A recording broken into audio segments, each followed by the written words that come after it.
Abisala, Ibrahim. Abisala, mahal na Reyna. Para kay Lyra. Ay, salamat. Sandali lang at ipapatawag ko siya. Huwag na muna. Mahal na Reyna. Bakit? Ikaw talaga ang sinadya ko dito. Gusto kita makausap. Tungkol saan?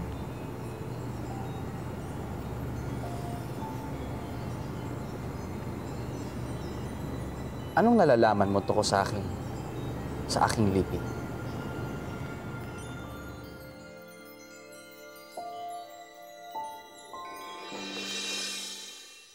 Ano? Buhay si Alena? Yun ang sabi sa akin ni Nabanak at Nakba. Sinisiguro daw nila na buhay si Alena dahil nakita nila ito. Kung ganun, huwag na tayong mag-aksaya ng panahon. Sabihin na agad natin sa iyong kapatid na Reyna. Sandali, Akil. Mas mabuting nakakasigurado tayo bago natin sabihin kay Amihan. Hanapin muna natin si Alena. Sagana ang kaharian ng Sapiro, pati na rin ang buong Encantadia sa binhi ng lupa. Mayabong na halaman, laksa-laksang prutas. Hindi lamang dahil hawak ng iyong ama ang brilyante ng lupa, kundi na rin dahil sa likas na kasipagan ng mga Sapirian na siyang nangangalaga sa mga ito.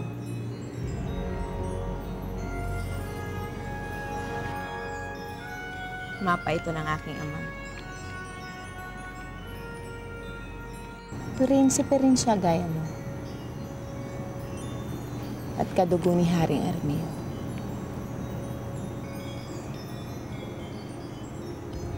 Haring Armeo.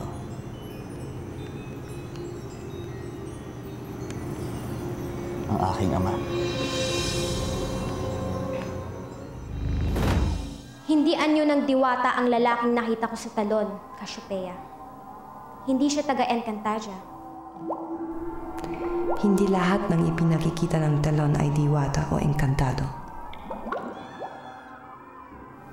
Kung gayon, ano siya? Kung di siya engkantado, maaaring isa siyang tao. Tao? Naninirahan ang mga tao sa ibang mundo. Ang pamumuhay nila, ang ibang paniniwala at paninindigan ay hindi gaya ng mga engkantado. Pero tulad nating lahat, may kakayahan din silang makipagdigma at magmahal. Paano ko mamahalin ang isang taong hindi ko pa nakikita at nakakasama? Ikaw na nga ang may sabing magkalayo kami ng mundo, kaya't imposibleng mamahalin ko siya. Hindi ko maaaring mabago ang nakikita ko sa iyong kapalaran. Ako ang magtatakda ng magaganap sa aking hinaharap. Hindi ako kailanman dadayo sa mundo ng lalaking yon. Hindi kami kailanman magkikita. Hindi mo man siya makita, maaari mo pa rin siyang ibigin. Kalokohan! Hindi ako ibig ng isang hamak na tao lamang. Alam mo ba, nung maramdaman ko na lumalakas na yung hangin, lahat niya yata na maneuver na alam ko, ginawa ko dun sa kite. Alam mo, nung biglang tumaas yung lipad niya, para na rin ako lumipad sa tuwa. Ang galing-galing niyo nga, sir, eh. Nga pala, salamat to na nilibre niyo pa ako. Nakakaya naman po sa inyo. Alam mo, ano ka ba, ha? Di ba ikaw nga yung lucky charm ko? Sige, ganito na lang. Palabasin natin na bonus na lang ginawa kong treat sa'yo kanina, okay?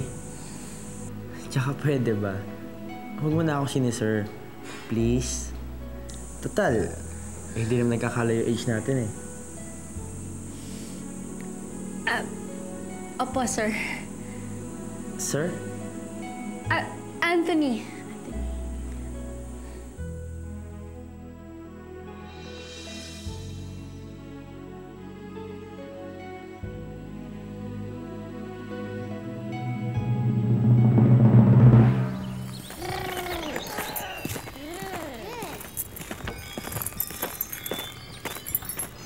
Saan papunta si Danaya? Hahanapin nila ang sangreng si Alena. Ano? Hahanapin si Alena? Yan po ang aking narinig, mahal na sangre. Buhay raw po si Alena at kanila itong hahanapin.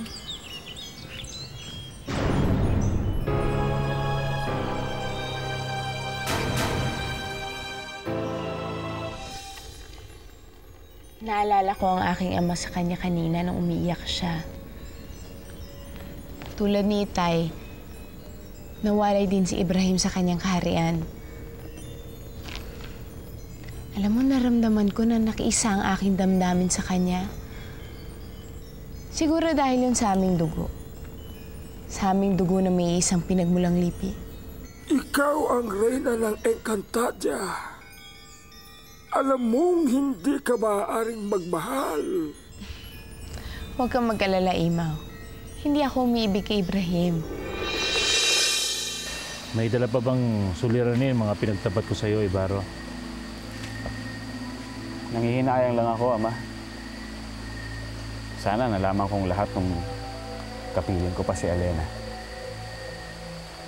Ganap sana magiging kaligayahan namin. Dahil walang pinagbabawal ng pagmamahalan namin. Sana nabubuhay pa siya. Tandaan mo ito, Ibarro. Lahat ng nangyayari sa atin o nararanasan natin ay may layunin at dahilan. Kung hindi itinakda ni Bathala ang inyong pag-ibig, huwag mong ipilit. Sinusunod ko pa rin ang batas ng Encantadia. Hindi ako maaaring magkaroon ng kabiyak. Hindi ako nababahala, Amihan. Pinaaalalahanan lamang kita. Kinagalang mo man ang batas, hindi nangangahulugan na hindi ka makakaramdam ng pagmamahal. Kailanman, hindi mo maaaring utusan ang pusong huwag magmahal. Dahil ang pagmamahal ay kusang umuusbong sa iyong puso nang hindi mo namamalayan. Kahit ikaw ay isang dugong bughaw na tulad ni Elena, hindi ka pa rin nakakasigurong magiging malaya kayong makapagmamahalan. Kaya't mas makabubuting tanggapin mo na lang na hindi kayo itinakda para sa isa't isa.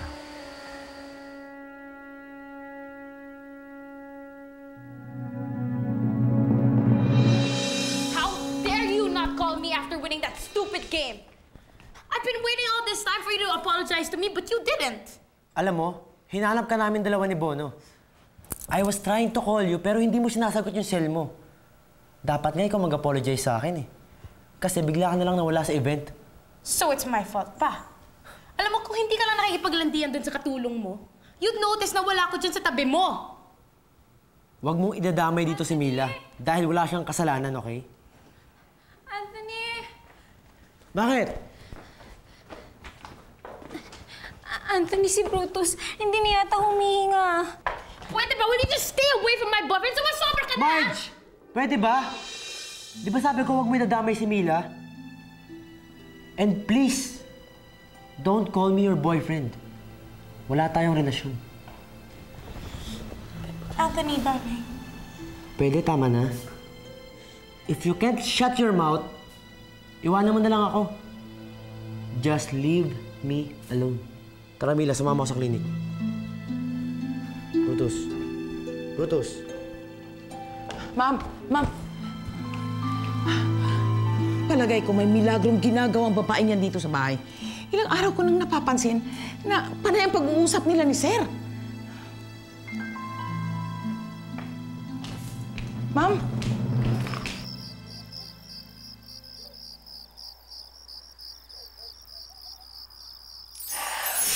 Kitano!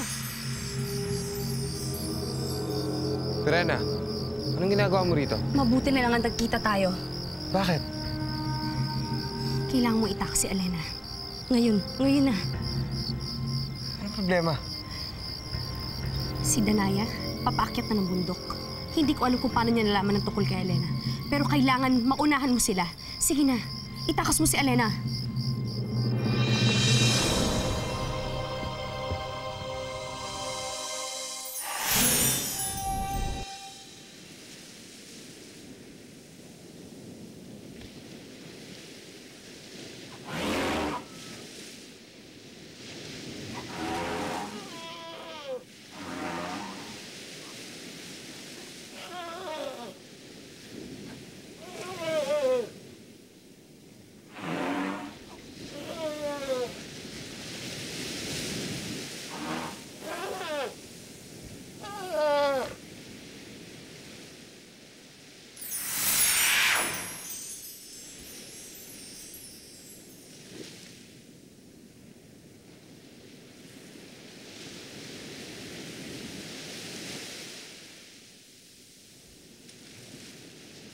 Ang pagmamahal ay kusang umuusbong sa iyong puso nang hindi mo namamalayan.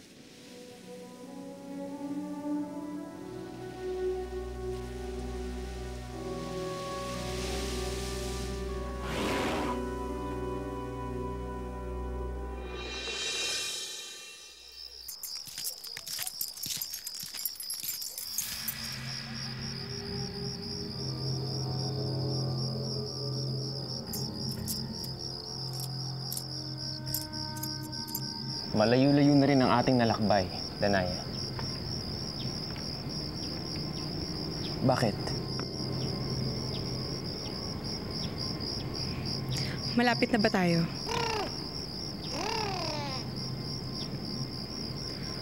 Nasaan ang kubo?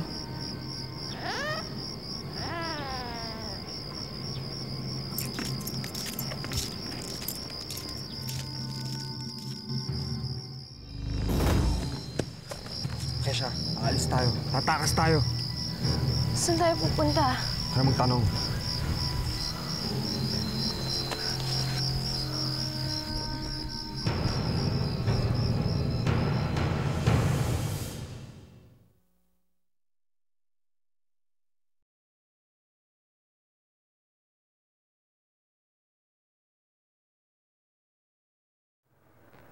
I'm sorry, Anthony. Pero wala tayong magagawa. He's gone.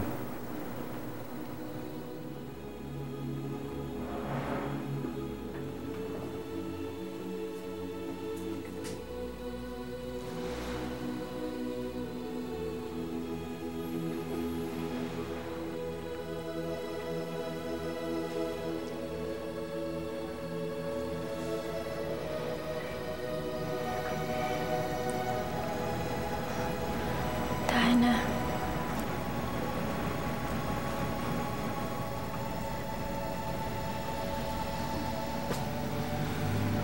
Wala na si Brutus.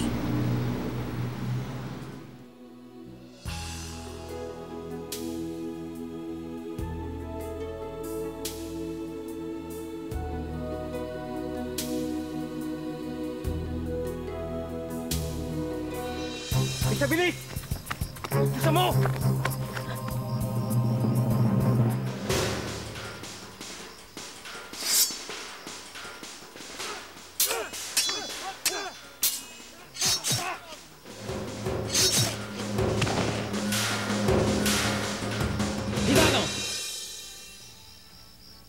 Masahol ka pa sa mga hator sa ginawa mong pagdakip kay Elena. Tinuri kang mabuti ng inang Reyna at ng magkakapatid na sangre. Pagkatapos, ganito lang ang igaganti mo? Humanda ka.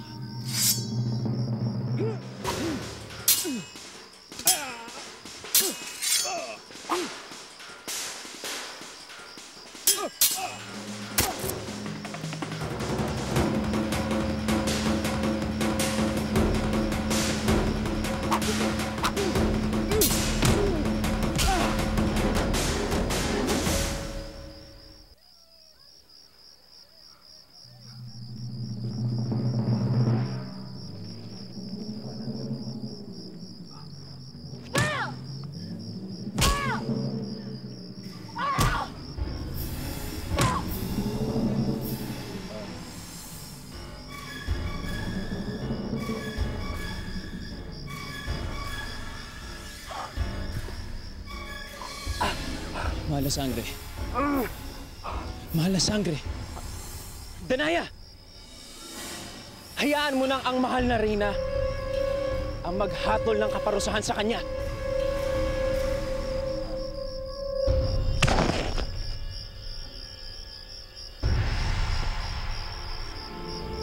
Elena?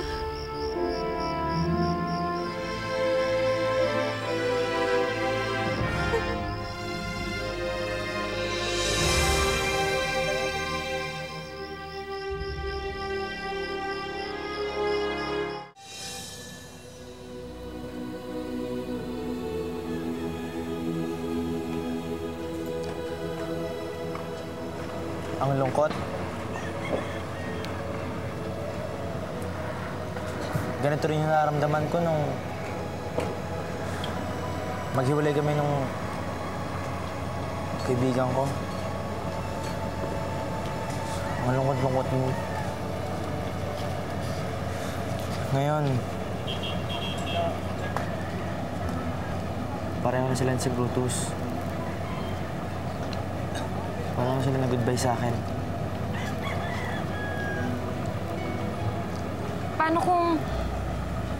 Paano kung hindi tuloy yung nawala sa'yo yung kaibigan mo? Paano kung ako yun? Mila, hindi mo naman kailangan gawin yan eh. Hindi mo naman kailangan mag-invento ng kwento para mapagaan yung loob ko. Okay na sa akin yung nandiyan ka. Nadamayan mo ako. Pero ako talaga... Mila, gusto kita. Gusto kita bilang katulong ko.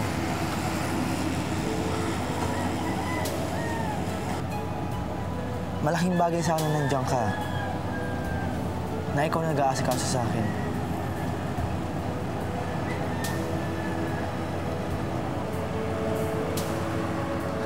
Ganda ng langit, oh.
Mahal na Reyna, nilibot mo lamang ang ganda ng gabi, pero nagbalik kang tila may pag-aalala.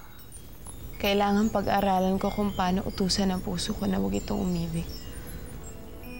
Anong ibig mong sabihin, mahal na Reyna?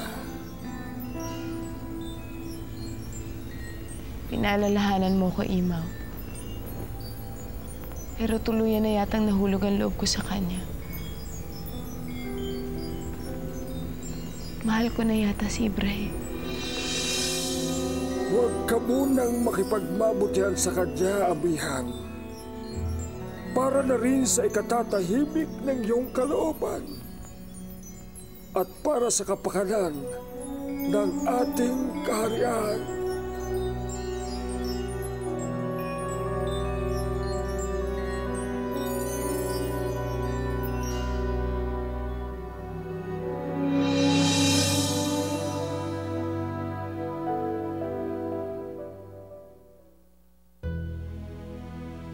Talaga bang ganun, Lord? Hanggang katulong na lang ba ang tingin sa akin ng kaibigang ang tagal kong hinintay? Talaga bang di niya na ako makikilala? Talaga bang langit at lupa ang pagitan namin? Hindi na ho ba ako magiging masaya?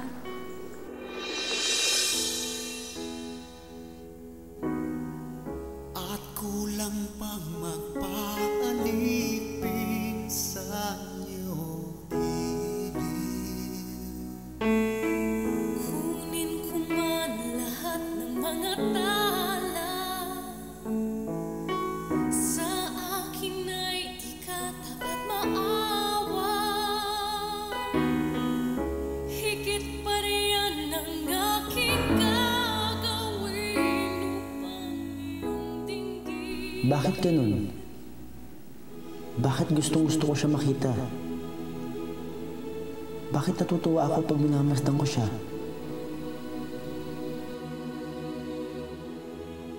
Hindi na yata basta katulong lang ang tingin ko sa'yo. Mila. Kahit sabihin pa natin tayong mga engkantada ay may kapangyarihan, walang masama kung may mapupulot tayong mga bagay mula sa ibang nilalang na maaari natin gamitin dito sa Lereo. Alam mo, may katwiran ka, anak. Tulad na lamang ng naging pamumuhay ko dati sa mundo ng mga tao. Naturuan niya akong magkaroon ng simpleng pangarap, simpleng panaginip. At hanggang ngayon, ito pa rin ang mga taglay ko at mga pangarap ko kahit nandito na ako sa mundo ng Encantadia. Mundo ng mga tao? Paano makarating sa mundong iyon? Sa gitna ng kagubatan na to, anak, ay may punong pulang mga dahon. Yun ang puno ng Asamon. Yung punong yon ang lagusan patungo sa mundo ng mga tao. At ang susi nito ay ang aking kwintas. Bakit mo nagtatanong? Huwag mo sabihin, gusto mong pumaroon. Hindi, Ina. Wala.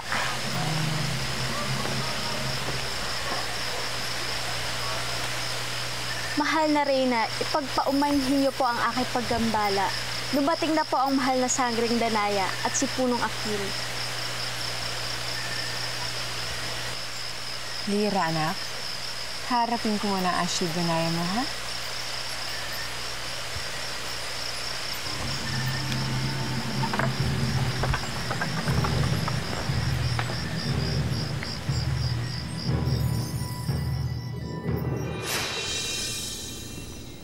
Danaya? Magdamag kayo nawala. Saan kayo nagpunta? May dala kaming magandang balita sa'yo, Amihan. Ano yun? Matutuwa ka, kapatid ko. Ang inakala nating nahimlay na ay nagbalik sa ating piling. Danaya, hindi kita maintindihan. Sino bang tinutukoy mo? Ang kapatid natin, si Elena.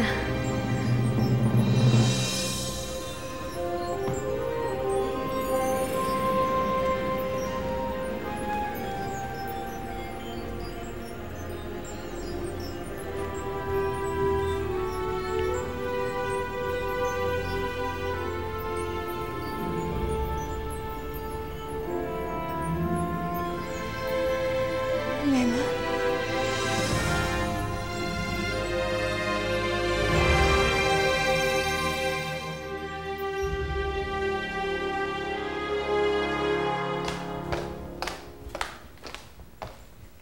Hoy, ikaw. Asan yung magaling na Mila na yan? Ay, wala po si Sir. Tonta! Ang hinahanap ko si Mila, hindi yung sir mo. Ay, naglilinis po. At tawagan mo siya. Mila. Ay naman pala eh. Mila. Who do you think you are, huh? Ay, teka po, ano pong problema? Ba't niyo po sinasaktan si Mila? Who the hell do you think you are? You're a whore! A whore! Do you know that? Ano ba? Ang kapal ng pagmumukha mo. Agawin sa akin! Rosita, tulungan niyo po siya. Agawin sa akin si Anthony! Akin si Anthony! Katulong ka lang eh! Katulong! Hindi! Umalis ka na dito! Hindi ka kailangan dito! Hindi ka kailangan dito! Hindi ko alam sinasabi mo! Ano? Whatever! Get out of here! I want you out of this house and out of me and Anthony's lives. Okay? Do you get that, huh? Come with me. Mila! Mila, saan mo dadalhin si Mila? Mila! Hoy, get out of it! Rosita! Hindi po, si Mila po eh! Kaya mo siya! Kawawa naman si Mila. Tumigil ka!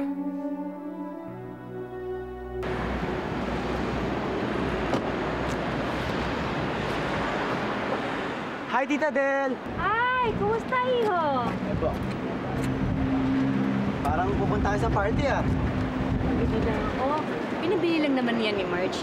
Alam mo naman yung anak kong yun. Very thoughtful sa mga friends niya. At least, happy occasion for her. Hindi po kagaya nung kaibigan niya namatay. Namatay? Namatay na kaibigan? Opo. Kasi po nakwento pa sa akin ni Marge na meron siyang kaibigang namatay dahil sa car accident. Kawawa nga daw po yung kaibigan niya. Kasi namatay po na mahirap. Wait, baka naman you got it wrong, Anthony. Wala akong alam na namamatay na kaibigan si Marge. And besides, you know, Marge, hindi makikipagkaibigan yun sa mga mahihirap, ano? Alam mo naman yung anak kong yun. Hindi ako makakapayag na isang hamak na tao lamang ang magiging sagabal sa koronang pinapangarap ko. Anong binabalak mo, Lira?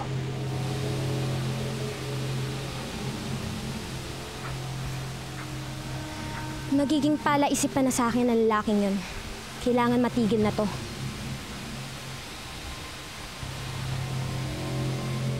Ano man ang gusto mong gawin, handa akong tumulong sa iyo.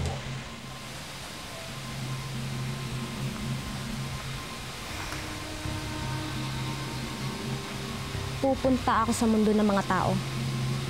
Papatayin ko yung lalaking yun.